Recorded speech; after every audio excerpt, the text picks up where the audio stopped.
Ruglo ili umetnost? Pitanje je sad. Svuda ih ima. Karakteristični su za Beograd. Dok jedni grafite neumorno iscrtavaju, drugi bi radije da ih se reše. Jesu li grafiti umetnost ili su ruglo?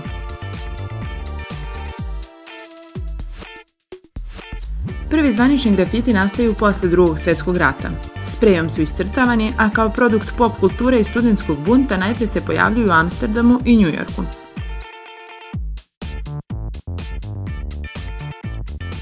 Kroz grafite mladi iskazuju svoje želje, stavove, ali i gnev i energiju. Za oslikavanje fasada potrebne su i veštine i spretnost, a na ovaj način mnogi prikazuju svoje umetničke tendencije. Danas likovnih parola svuda ima. U Evropi su dozvoljeni, a u Indiji im se dive.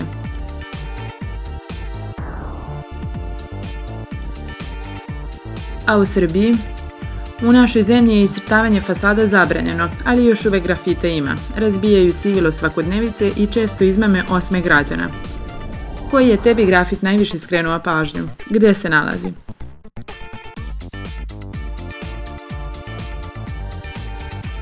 Piši nam, prijavi se na naš kanal i predloži novu priču. Ili nam daj ideju i zajedno sa nama istražuj Srbiju. Prati nas!